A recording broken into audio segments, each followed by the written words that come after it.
वैजपुरात एका कांदा व्यापाऱ्याने शेतकऱ्यांकडून उधारीत कांदा खरेदी करून तब्बल 2 कोटीची फसवणूक केल्या प्रकरणात होरपळलेल्या कृषी उत्पन्न बाजार समितीने परवानाधारक व्यापाऱ्यांसाठी नवीन नियमावली लागू केली असून यात शेतमाल खरेदी करणाऱ्या व्यापाऱ्याकडून 10 लाख रुपयांची बँक गॅरंटी व तेवढ्याच रकमेचा मालमत्तेवर बोजा चढवण्यासह जामीनदारांची 20 लाखाची हमी अशा स्वरूपाची नवीन नियमावली लागू करण्याचा निर्णय कृषी उत्पन्न बाजार समिती वैजापूर यांनी मासिक बैठकीत नुकताच घेतला आहे।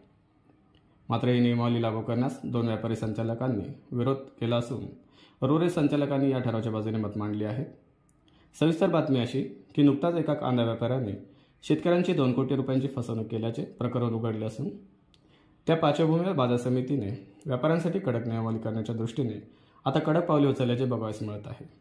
कृषी उत्पन्न बाजार समितीचा परवानाधारक कांदा व्यापारी सागर राजपूत हा गेल्या वर्षी तालुक्यातील शेतकऱ्यांकडून खरेदी केलेल्या कांद्याचे 2 कोटी रुपये न देता फरार झाला होता।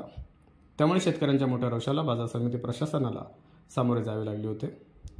पैसे मिळवत यासाठी शेतकऱ्यांनी बाजार समितीचे लिलाव आठवडाभर बंद पाडले होते। या समिती प्रशासनाची मोठी हरपत झाल्याची बघायला मिळाली।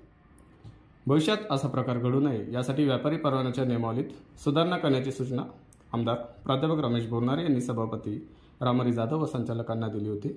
त्या अनुषंगाने मासिक बैठकीत नवीन नियमावलीबाबत संचालकात उहापोह होत आता परवान्यासाठी 10 लाख रुपयाची बँक गॅरंटी किंवा तेवढ्या रकमेचा सातबारा बाजार समितीचा बोजा टाकण्यात येणार हा नियम परवाना नूतनीकरणासाठी सर्व व्यापाऱ्यांना लागू करण्यात आला।